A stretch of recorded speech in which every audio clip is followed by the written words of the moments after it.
Hello students, welcome to निशान digital lab. आज हम क्लास 11 का chapter complex number and quadratic equation पढ़ेंगे। तो हम सबसे पहले देखते हैं कि chapter 11 complex number and quadratic equation के अंदर क्या है। तो सबसे पहले आता है आपका इमेजिनरी नंबर कि इमेजिनरी नंबर क्या होता है। तो यहाँ पर इमेजिनरी नंबर की डेफिनेशन क्या है। इमेजिनरी नंबर की डेफिनेशन है कि आप किसी भी नंबर का स्क्वायर करो। क्या लिखा हुआ है, if square of any number is negative. अगर किसी भी नंबर का स्क्वायर कर रहे हैं हम और नेगेटिव आ जाए तो वो नंबर कैसा है, आपका इमेजिनरी नंबर है। ठीक है, समझते हैं इसको। जैसे मान लो सपोज आपके पास एक इक्वेशन है x square plus 1 equal to 0। ठीक है, और इधर मैं एक और इक्वेशन ले रहा हूं x square minus 1 equal to कितना 0। आ रही बात समझ में। ये भी एक क्वाड्रेटिक इक्वेशन है, ये भी एक क्वाड्रेटिक इक्वेशन है। यहाँ पर क्या होगा, ये माइनस 1 उधर जाके क्या हो जाएगा, प्लस 1 हो जाएगा। ठीक है, जब हम स्क्वायर हटाएंगे तो बाहर तो लग जाएगा आपके पास प्लस माइनस और अंडर रूट में कितना हो जाएगा 1। अब यहाँ तो आपके पास हो गया प्लस माइनस तो हो ही गया और अंडर रूट 1 कितना हो गया 1। तो इसका आंसर कितना आ चुका है, x equal to plus minus 1। But यहाँ पर देखो आप x square plus 1 equal to 0 है, तो एक्स स्क्वायर करने पे कितना आ गया माइनस 1। अभी तक आपने देखा है कि आप किसी भी नंबर का स्क्वायर करते हो, चाहे नेगेटिव हो पॉजिटिव, आंसर किस में आता है, प्लस में आता है। जैसे सपोज आप 6 का स्क्वायर करते हो तो 6 का स्क्वायर कितना आता है 36। और सपोज आप -6 का स्क्वायर करते हो तो -6 का स्क्वायर में कितना आता है 36 आता है। बट यहाँ पर हमें एक नंबर ऐसा मिला जिसका स्क्वायर करने पर हमें क्या मिल रहा है, नेगेटिव मिल रहा है, यानी कि ये कैसा नंबर है, हमारा इमेजिनरी नंबर है। जब हम इसको देखेंगे x स्क्वायर इक्वल टू -1, तो आप ये देखो कि जब आप स्क्वायर हटाओगे तो बाहर तो प्लस माइनस लगेगा ही सही, और ये अंडर रूट में कितना हो गया -1। तो अंडर रूट में क्या वैल्यूज आ गई, नेगेटिव वैल्यूज आ गई। तो जितने भी अगर अंडर रूट में नेगेटिव वैल्यू है वो सारे हमारे कौन से नंबर्स हैं, वो सारे हैं हमारे इमेजिनरी नंबर्स। कौन से नंबर्स, इमेजिनरी नंबर्स। ठीक है, जितने भी अंडर रूट में नेगेटिव नंबर्स हैं वो सारे कौन से नंबर्स हैं, इमेजिनरी नंबर है। यानी कि स्क्वायर करने पर हमें क्या मिल रहा है, एक नेगेटिव नंबर मिल रहा है। आरी बात समझ में। आपने 10th क्लास के अंदर देखा भी होगा, क्या आपने देखा होगा कि नेचर ऑफ रूट्स आपने देखा होगा। Nature of roots, nature of roots के अंदर क्या देखते थे आप, डिस्क्रिमिनेंट फाइंड करते थे। क्या फाइंड करते थे, डिस्क्रिमिनेंट, कैपिटल डी। और उसके अंदर क्या देखते थे, if capital D equal to b square minus 4ac अगर ग्रेटर देन 0 है। क्या है, ग्रेटर देन 0। तो रूट्स कैसे रहते थे हमारे, रूट्स रहते थे रियल एंड डिस्टिंक्ट। हरी बात समझ, रूट कैसे रहते थे, रियल एंड कितने, डिस्टिंक्ट। अगर d equal to b square minus 4ac अगर ग्रेटर देन 0 आता था। अगर मान लो सपोज अगर d equal to b square minus 4ac equal to और 0 है, तो रूट्स कैसे रहे हमारे, रूट्स एक तो रियल रहेंगे और साथ में कौन से होंगे, इक्वल। आ रही बात समझ में। ठीक है, अगर d equal to b square minus 4ac equal to 0 है तो रूट्स कैसे, रियल एंड इक्वल। और थर्ड कंडीशन क्या थी आपकी, if d equal to b square minus 4ac अगर लेस देन 0 है। क्या है, लेस देन 0, तो नो रियल रूट। तो हम क्या लिखते थे, नो रियल रूट एग्जिस्ट। एक भी आपका रियल रूट एग्जिस्ट नहीं करता। अगर आपका रियल रूट एग्जिस्ट नहीं कर रहा तो दूसरा रूट एग्जिस्ट करेगा, और वो कौन सा रूट होगा, आपका इमेजिनरी रूट। आ रही बात समझ में। तो इमेजिनरी नंबर आपको क्लियर हो गया होगा। इसके बाद देखो आप, यहाँ पर आपके पास क्या लिखा हुआ है, यहाँ पर लिखा हुआ है कि अंडर रूट -1। अंडर रूट -1 को क्या बोलते हैं, हम आयोटा बोलते हैं। ठीक है, जो भी अंडर रूट में -1 है उसको हम क्या बोलते हैं, आयोटा। अंडर रूट में कितना, -1 को। क्लियर है। चलो अब इसके बारे में थोड़ा सा और आगे देखते हैं। जैसे मान लो सपोज अंडर रूट -1 को हमने क्या बोला, आयोटा बोला। अरे बस अंडर रूट -1 को क्या बोला, आयोटा बोला। अब यहाँ पर मान लो सपोज आपके पास अंडर रूट में अगर -2 रहा, अंडर रूट में क्या रहा, -2। तो जब अंडर रूट में -2 है तो आप इसको ऐसे लिख सकते हैं 2 इंटू कितना, -1। क्या लिखा आपने, 2 इंटू अंडर रूट में 2 इंटू कितना, -1। तो यहाँ पर आप इसको कैसे लिखोगे, ऐसे लिख सकते हैं under root 2 into under root कितना, -1। क्योंकि आपने 9th क्लास के अंदर पढ़ा है कि अंडर रूट में ए बी क्या होता है आपका, अंडर रूट में ए बी होता है अंडर रूट ए इंटू कितना, अंडर रूट बी। अरे बस अंडर रूट ए बी क्या होता है, अंडर रूट ए इंटू अंडर रूट बी। तो ये आपका कितना हो गया, √2 तो एज इट इज हो गया, और अंडर रूट -1 क्या है, आयोटा। तो अंडर रूट -2 को क्या लिख सकते हैं हम, √2 आयोटा। अब मान लो सपोज अंडर रूट में -3 लिखना है हमें, अंडर रूट में -3 लिखना है तो उसको क्या लिखेंगे हम, 3 इंटू कितना, -1। 3 इंटू कितना लिख दिया, हमने -1, तो ये कितना हो गया हमारे पास √3 और अंडर रूट में कितना -1, तो √3 तो एज इट इज हो गया और अंडर रूट -1 कितना हो गया आयोटा, तो अंडर रूट -1 को क्या लिखा हमने आयोटा लिख दिया।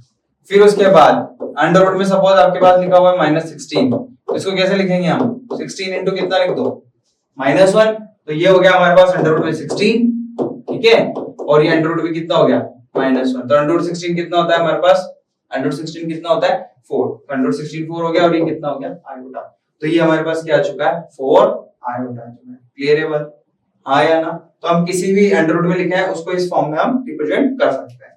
चलो आगे देखते हैं। इसके बाद हमारा टॉपिक है पावर्स ऑफ आयोटा, ठीक है, हमें क्या देखना है आयोटा की पावर्स, ठीक है, क्या पावर्स और कैसे निकलेगी, ठीक है, ये सब हमें देखना है। तो सबसे पहले देखो, अगर पावर्स ऑफ आयोटा के बारे में बात करें तो सबसे पहले आयोटा की पावर 1 वो कितना है आपके पास अंडर रूट में कितना -1, ठीक है, आयोटा की पावर जो है वो अंडर रूट में कितनी होगी -1। फिर उसके बाद सपोज आपको आयोटा की पावर 2 निकालना है, आयोटा की पावर कितनी 2, तो ये अंडर रूट आयोटा तो पता ही है आपको अंडर रूट कितना होता है आयोटा अंडर रूट -1 और उसका स्क्वायर, ठीक है, तो स्क्वायर से अंडर रूट कैंसिल कितना आ गया -1, तो आयोटा स्क्वायर की वैल्यू कितनी आ चुकी है आपके पास -1।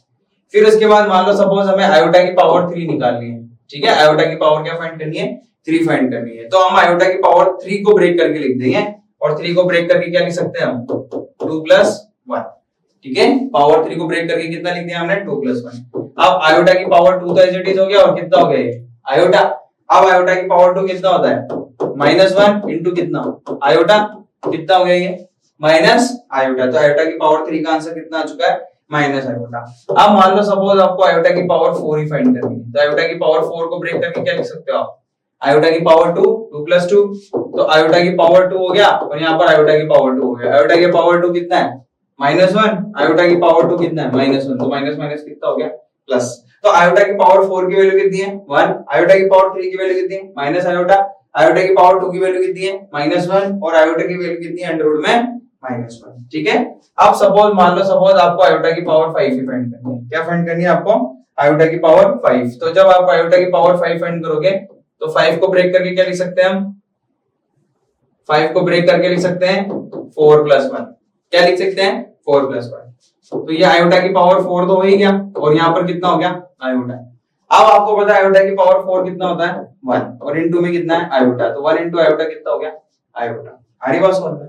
अब मान लो सपोज आपको आयोटा की पावर 6 फाइंड करनी है, तो 6 को ब्रेक करके क्या लिखेंगे हम 4 + 2, तो आयोटा की पावर 4 तो ये हो गया, आयोटा की पावर 2 ही हो गया, आयोटा की पावर 4 2 1, आयोटा स्क्वायर -1, तो आंसर कितना आ गया -1, तो आयोटा की पावर 6 की वैल्यू कितनी है -1। अब इसके बाद मान लो सपोज आयोटा की पावर 7 फाइंड करनी है, तो 7 फाइंड किया तो क्या लिख सकते हैं हम इसको 4 + 3, अब 4 + 3 है तो यहाँ तो हो गया आयोटा की पावर 4 और आयोटा की पावर 3, आयोटा की पावर 4 1, आयोटा की पावर 3 माइनस आयोटा, तो कितना आंसर हो गया माइनस आयोटा, तो आयोटा की पावर 7 कितना आंसर आ चुका है माइनस आयोटा। इसके बाद मान लो सपोज आपको आयोटा की पावर 8 फाइंड करना है, तो 8 फाइंड करने के लिए आप इसको लिख दो 4 + 4, 4 + 4 लिखोगे तो आयोटा की पावर 4 हो गया, आयोटा की पावर 4 हो गया, आयोटा की पावर 4 1 * 1, तो आंसर कितना आ गया 1। अब आप एक चीज देखो कि आयोटा की पावर 4 के बाद वैल्यू वापस रिपीट हो रही है, 5 की वैल्यू कितनी है आयोटा और आयोटा की पावर 6 की वैल्यू कितनी है -1, आयोटा की पावर 7 की वैल्यू कितनी है माइनस आयोटा और आयोटा की पावर 8 की वैल्यू कितनी है 1, यानी कि आयोटा की जो पावर्स है वो 4 के बाद वापस क्या हो रही है रिपीट हो रही है। आ रही बात समझ में, इसका क्या मतलब है देखते हैं इसको। जैसे मान लो सपोज आपको बोला कि आयोटा की पावर 15 फाइंड करो, ठीक है, एक क्वेश्चन दे दिया कि आयोटा की पावर क्या फाइंड करो 15। जैसे मैंने आपको बताया कि यहाँ पर जो साइकिल कंप्लीट हो रही है 4 की हो रही है, तो कभी भी आपको किसी भी आयोटा की पावर फाइंड करनी हो तो हम किस तरह से फाइंड करेंगे वो देखेंगे। सबसे पहले पावर कितनी है हमारी 15, अब मैंने आपको बता रखा है यहाँ पर साइकिल कितने में कंप्लीट हो रही है 4 के बाद मतलब आयोटा की जो वैल्यूज है वो वापस क्या हो रही है रिपीट हो रही है, तो हम इसको किससे डिवाइड कर देंगे 4 से, तो ये कितना हो गया 4 × 3 12, रिमाइंडर कितना बचा, कितना रिमाइंडर है हमारे पास 3, तो जो रिमाइंडर बचेगा वो हम पावर में लगा जो रिमाइंडर बचेगा वो हम आयोटा की पावर में लगा देंगे, क्योंकि 3 साइकिल तक तो वापस वही कंप्लीट हो रहा है, तो बचा कितना पावर हमारे पास 3, तो यहाँ पर आयोटा की पावर 3, आयोटा की पावर 3 कितना होता है माइनस आयोटा, तो आयोटा की पावर 3 का आंसर कितना आ चुका है माइनस आयोटा। मान लो सपोज आपको बोल दें कि आयोटा की पावर 22 फाइंड करो, तो आप 22 को किससे डिवाइड कर दो? 4 से। जब आप 4 से डिवाइड करेंगे तो 4 into 5 कितना? 20, रिमाइंडर कितना बचा? ठीक है, अब जो रिमाइंडर बचा वो आयोटा की पावर 2 लगा देंगे, तो आयोटा की पावर 2 कितना हो गया? -1। क्लियर है बात? मान लो सपोज एक चीज और याद रखना नोट डाल के, कि किसी की भी पावर आयोटा की कुछ भी आयोटा की पावर अगर 0 है तो आंसर कितना आएगा? 1। यानी कि हमें पता ही है कि अगर किसी की पावर 0 होती है तो हमेशा आंसर कितना आता है? 1 आता है। इसके बाद सपोज आपके पास आयोटा की पावर फाइंड करनी है आपको 152। कितनी फाइंड करनी है? 152। तो आप 152 को 4 से डिवाइड करो, तो 4 into 3 कितना? 12, रिमाइंडर बचेगा 3। 4 into 8 32, रिमाइंडर कितना हो गया? 0। आ रही बात समझ में? तो यहाँ पर हो गया आयोटा की पावर कितना? 0। आयोटा की पावर 0 कितना होता है? 1। तो आंसर कितना आ गया हमारे पास? 1 आ गया। क्लियर है बात? चलो इसके बाद मान लो सपोज आपको बोल दिया, बहुत बड़ी पावर ले लेते हैं, कि आयोटा की पावर 375 फाइंड करो। कितनी फाइंड करो? 375। तो 375 को किससे डिवाइड कर दो आप? 4 से। तो 4 into 9 36, रिमाइंडर कितना बचा? 1। 4 into 3 12, रिमाइंडर कितना बच गया? 3। तो आयोटा की पावर ही बचा 3, रिमाइंडर जो बचेगा वो हम पावर में लगा देंगे, और आयोटा की पावर 3 आंसर कितना हो गया? Minus iota. तो यानी कि आयोटा की पावर 375 की जो वैल्यू है वो कितनी आ चुकी है? Minus iota. अब इसके बाद देखते हैं हम, ये तो अभी तक हमने पॉजिटिव पावर्स डिस्कस करी, अभी तक हमने आयोटा की नेगेटिव पावर्स डिस्कस नहीं करी है। तो हम नेक्स्ट जो स्लाइड है उसके अंदर देखते हैं कि नेगेटिव पावर्स किस तरह से फाइंड करते हैं। तो सपोज आपको बोल रखा है कि आयोटा की पावर -1 फाइंड करो। कितनी? आयोटा की पावर कितनी? -1। अब आयोटा की पावर -1 है तो इसको हम क्या लिख सकते हैं? 1 अपॉन आयोटा। क्या लिख सकते हैं हम इसको? 1 अपॉन आयोटा। तो जब भी डिनोमिनेटर में आयोटा आ जाए तो इसको क्या कर दो आप? रैशनलाइज कर दो। क्या कर दो? रैशनलाइज करेंगे तो आयोटा से ऊपर और नीचे क्या कर देंगे? मल्टीप्लाई। तो आयोटा इंटू 1 कितना हो गया? आयोटा। ठीक है, आयोटा इंटू 1 कितना हो गया? आयोटा। और नीचे आयोटा इंटू आयोटा कितना हो गया? Iota square. अब आपको पता है आयोटा स्क्वायर की वैल्यू कितनी होती है? -1। तो कितना आंसर आ चुका है आपके पास? माइनस आयोटा, यानी कि 1 अपॉन आयोटा, यानी कि आयोटा की पावर जो -1 है उसका आंसर कितना आ चुका है आपके पास? Minus iota. इसके बाद आयोटा की पावर सपोज अगर -2 है, ये हमें फाइंड करना है। आयोटा की पावर कितनी? -2। इसको कैसे लिख सकते हैं हम? 1 अपॉन आयोटा की पावर कितना? 2। अब आपको ये पता है आयोटा की पावर 2 कितना होता है? -1। तो 1 को -1 से डिवाइड करेंगे तो आंसर कितना आ जाएगा हमारे पास? -1 आ जाएगा। तो आयोटा की पावर -2 की जो वैल्यू है कितनी आ चुकी है? -1 आ चुकी है। इसके बाद सपोज आपको आयोटा की पावर -3 फाइंड करना है, तो -3 कैसे? 1 अपॉन कितना हो जाएगा ये? आयोटा की पावर 3। यहाँ पर हमने रैशनलाइज नहीं किया, क्यों? जरूरत ही नहीं थी हमारे पास, क्योंकि डिनोमिनेटर में तो क्या आ रहा था हमारे पास? 1 आ रहा है। अब 1 को -1 से डिवाइड करेंगे तो डायरेक्ट आंसर आ रहा है हमारे पास, तो हमें करने की जरूरत है ही नहीं। ठीक है, और यहाँ पर आपके पास आयोटा की पावर -3, इसको क्या लिखेंगे हम? 1 अपॉन आयोटा की पावर 3। तो 1 अपॉन आयोटा की पावर 3 है तो इसको कितना लिख देंगे हम? 1 अपॉन कितना? Minus iota.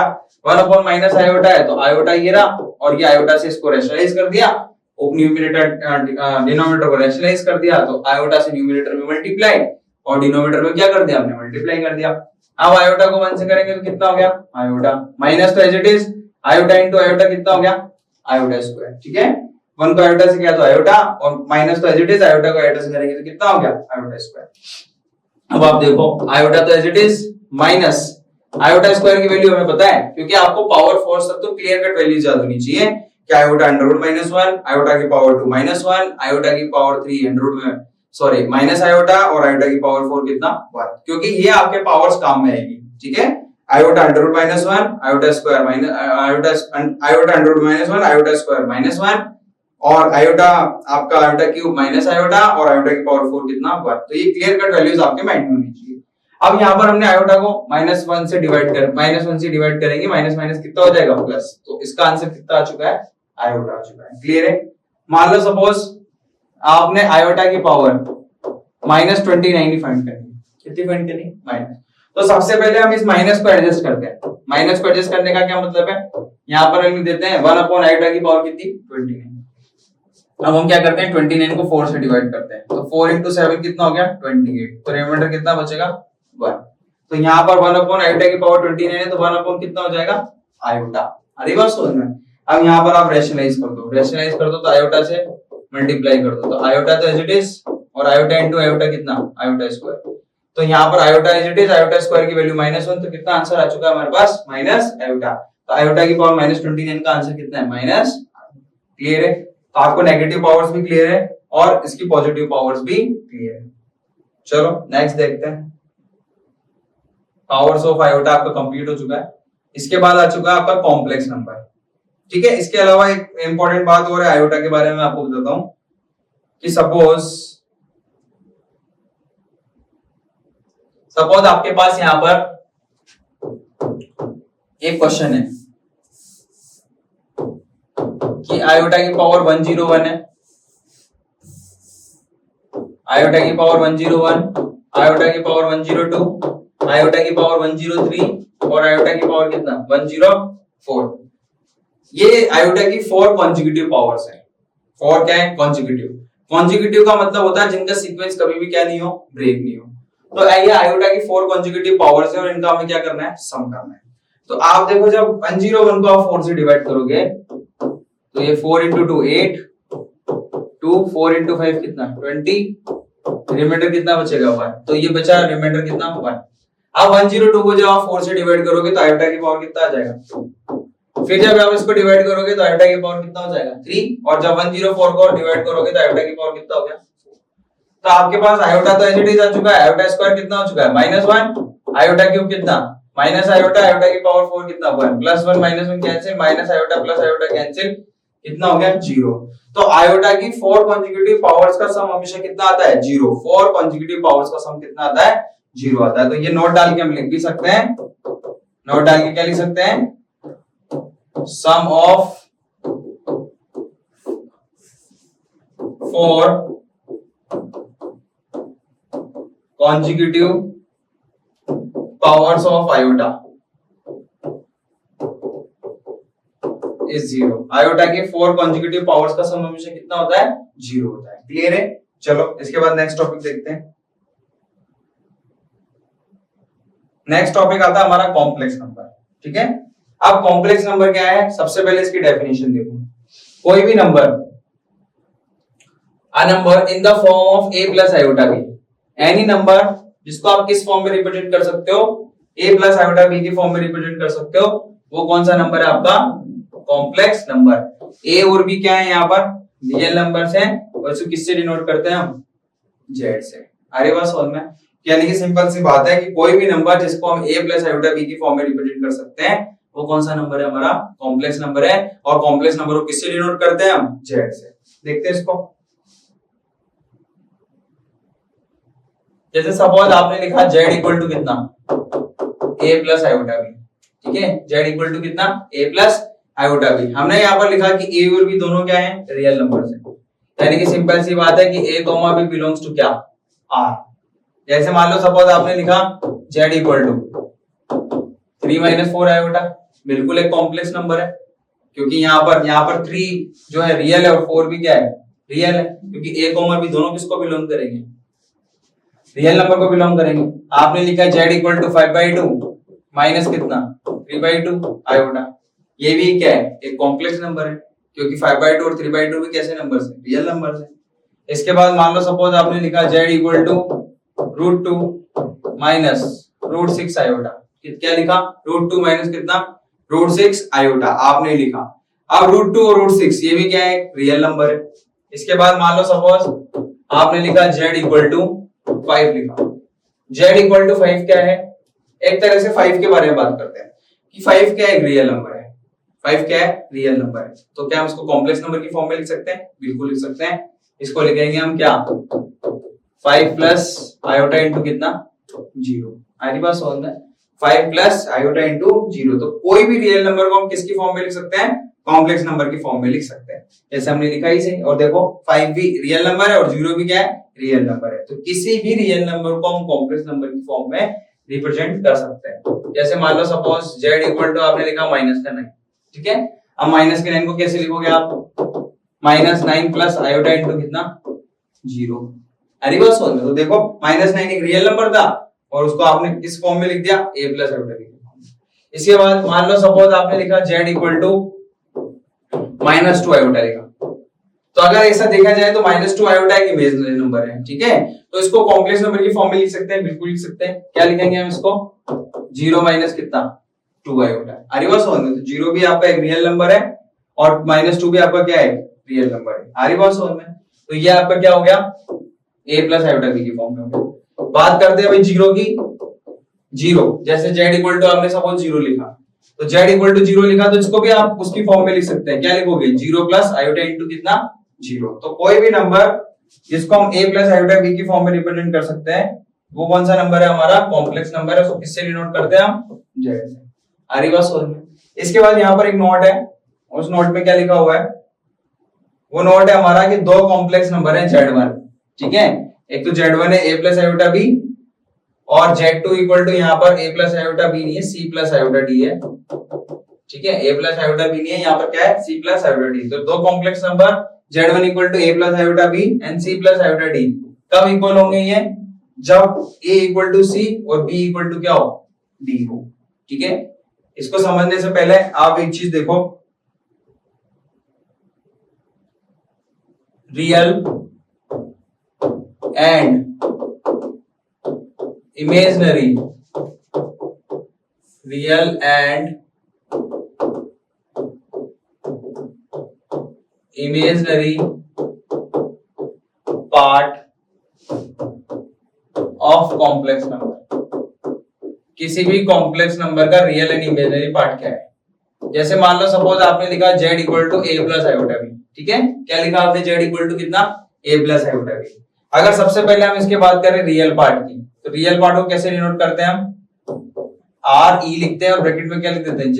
r e और ब्रैकेट में z लिखने का मतलब है कि हम कॉम्प्लेक्स नंबर के रियल पार्ट की बात कर रहे हैं। तो इस कॉम्प्लेक्स नंबर का रियल पार्ट कितना है? a।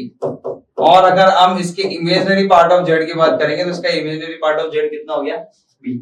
इसका रियल पार्ट a है और इसका इमेजिनरी पार्ट कितना है? b। अब इसके बाद देखो यहाँ पर a और b किसको बिलोंग कर रहे हैं? r।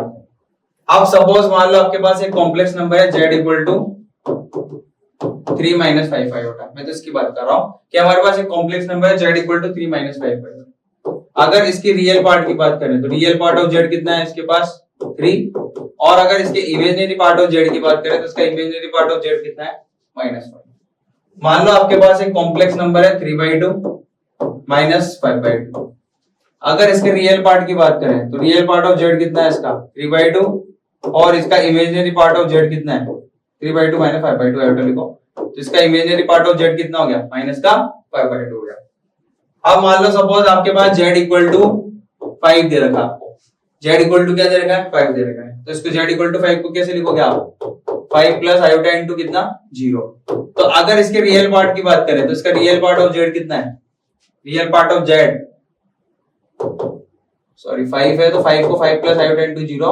Real part of z कितना हो गया? 5 और इमेजिनरी पार्ट ऑफ z कितना हो गया इसका? 0। तो रियल पार्ट कितना है? 5 और इमेजिनरी पार्ट कितना है? 0। सपोज आपने लिखा माइनस का 2 आयोटा या 3 आयोटा आपने लिखा, ठीक है। और इसके रियल और इमेजिनरी पार्ट की बात करनी है तो इसका रियल पार्ट कितना हो गया? रियल पार्ट इसका 0 है, क्योंकि इसको कैसे लिखोगे आप? 0 माइनस कितना? 3 आयोटा, ठीक है। तो इसका रियल पार्ट 0 है और उसका इमेजिनरी पार्ट क्या है? -3। पहली बात समझ तो किसी भी कॉम्प्लेक्स नंबर का रियल और इमेजिनरी पार्ट आपको आ गया। अब इसके बाद जो नोट हमने देखा था कि दोनों दो कॉम्प्लेक्स नंबर आपके कब इक्वल होते हैं, तो उसके लिए देखो आप। तो two complex number z1 equal to a plus iota b और यहाँ पर आपका ये c प्लस आयोटा d है, ये कब इक्वल होंगे? If and only if a equal to c and b equal to क्या? d। सपोज आपके पास ये एक z1 कॉम्प्लेक्स नंबर है और ये z1 कॉम्प्लेक्स नंबर क्या है? a प्लस आयोटा b और z2 कॉम्प्लेक्स नंबर क्या है? c plus iota d। दोनों कॉम्प्लेक्स नंबर कब इक्वल होंगे? z1 इक्वल टू z2 होगा कब? जब इसका रियल पार्ट इसके इक्वल हो। इसका रियल पार्ट कितना है? a, इसका रियल पार्ट कितना है? c। तो दोनों इक्वल हो। If a equal to c हो और दूसरा b इक्वल टू क्या हो आपके पास? d। तो इसका रियल पार्ट इसके रियल पार्ट के इक्वल और इसका इमेजिनरी पार्ट इसके इमेजिनरी पार्ट के इक्वल होगा, तो दोनों कॉम्प्लेक्स नंबर क्या होंगे आपके? इक्वल होंगे। इसके बाद देखते हैं नेक्स्ट आपको बता ही दिया मैंने रियल एंड इमेजिनरी पार्ट, ठीक है। रियल एंड इमेजिनरी पार्ट के अंदर मैंने आपको बता ही दिया। रियल एंड इमेजिनरी पार्ट के अंदर क्या बताया मैंने अभी आपको कि जैसे मान लो सपोज आपके पास z equal to a plus iota भी एक कॉम्प्लेक्स नंबर है, तो इसका रियल पार्ट कितना हो चुका है a, और इसका इमेजिनरी पार्ट क्या हो चुका है आपके पास b। हरी बात समझ में? जैसे मान लो आपने अभी हमने बात करी just z equal to 6 minus 5 iota है, तो 6 माइनस 5 आयोटा है, तो इस कॉम्प्लेक्स नंबर का रियल पार्ट कितना हो चुका है 6, और इसका इमेजिनरी पार्ट कितना हो चुका है माइनस 5। क्लियर है आपको? तो रियल एंड इमेजिनरी पार्ट भी मैंने आपको बता दिया। इसके बाद नेक्स्ट टॉपिक है ऑपरेशंस ऑन कॉम्प्लेक्स नंबर। ठीक है, तो इसको हम नेक्स्ट लेक्चर के अंदर देखेंगे। तो आज मैंने आपको जो बताया कॉम्प्लेक्स नंबर के अंदर सबसे पहले इमेजिनरी नंबर्स के बारे में बताया कि इमेजिनरी नंबर्स क्या होते हैं, अंडर रूट में नेगेटिव नंबर्स। इसके अलावा मैंने आपको आयोटास बताया, आयोटा के बारे आयोटा की पावर्स बताई, कॉम्प्लेक्स नंबर की डेफिनेशन बताई, ठीक है, उसका रियल एंड इमेजिनरी पार्ट बताया, और इसके बाद दो कॉम्प्लेक्स नंबर इक्वल कब होते हैं वो कंडीशन मैंने आपको बताई। और इसके अलावा एक और इंपॉर्टेंट बात है कि किसी भी रियल नंबर को किसकी फॉर्म में लिख सकते हैं, कॉम्प्लेक्स नंबर की फॉर्म में लिख सकते हैं, बट कॉम्प्लेक्स नंबर को रियल नंबर की फॉर्म में हम नहीं लिख सकते। ठीक है, तो जो हमारा टॉपिक है ऑपरेशन कॉम्प्लेक्स नंबर, इसको हम नेक्स्ट लेक्चर के अंदर देखेंगे। तब तक आपको किसी भी तरह का कॉम्प्लेक्स नंबर के अंदर जो भी आज पढ़ा है, कोई भी डाउट हो तो हमारे नीचे नंबर फ्लैश हो रहे हैं, वहां पर आप अपनी क्वेरी पोस्ट कर सकते हैं। Thank you very much.